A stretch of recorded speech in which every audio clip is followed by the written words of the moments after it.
districta to le ba khoi ki BDF ki leader jing gi maroi ba meeting ama khoi on manipur gi BDF fire session na ko ya ga pamja bani masid mamang da khoi gi handak hau ki ba khoi gi august ki tang ama dagi hau ki ba assembly session da akhoi gi date 2 da khoi gi honorable MLA sa lokeshona question ama hang da khoi gi honorable sem sarna thambi gi ba wafam ama da akhoi gi BDF ki hujik tolop se khoi gi court ki station matung ina akhoi gi BDF ki tolop hegat khre habi posida akhoi da yam samam na bai tare samam na ba haibadi akhoi na hujik phangi ba tolop se di akhoi 2023 da hap ki budu da gi hujok da hengat lai jai tare adu na akhoi gi BDF sin da hujik ki BDF me am sina akhoi gi member me am dina leader sing ji yam taina puna mar moraga akhoi leader sing da ju yam samam na bam pokpa sina mar moraga handak lai ba akhoi gi august ki date 8 sida akhoi gi home department gi akhoi gi kanu tare hare nimise akhoi gi home department khana bagi masida akhoi tang date 8 phok sida karigumba akhoi gi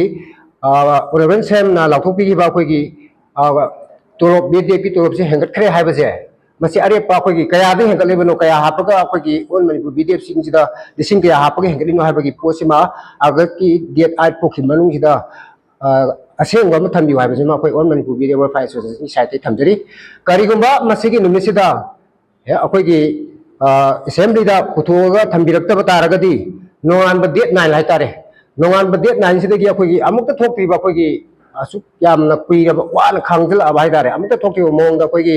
akan ba khongjang ma sangil ani koi BDF sina masi akoi na hujik sima mangi me gi tang kaino dagi hai tare mamangi me gi tang hum dagi hujik tham 15 fatel aba sidayida akoi pajami amna wai haiba jo koi khange ba koi BDF sing je aduga lairi ba koi gi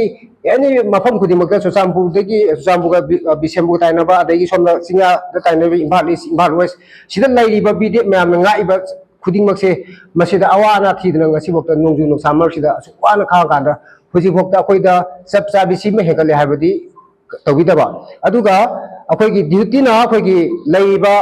MRARB adagi akoi police ka sab manana akoi BDF sing tawrga mamang so I thamjagare adu akoi gi moina boiga akoi ga duty sab man tawrabani na moina phagiba tolop to akoi da sabsana pibi haiba jima thamjagare karimba akoi date 8 sida karimba akoi assembly da lathokpi da bataragadi date 9 dagi akoi manipur da leiba BDF akoi gi district ta to leiba BDF akoi lising tara yang khaisina ama toina punjalaga achauba akoi amukta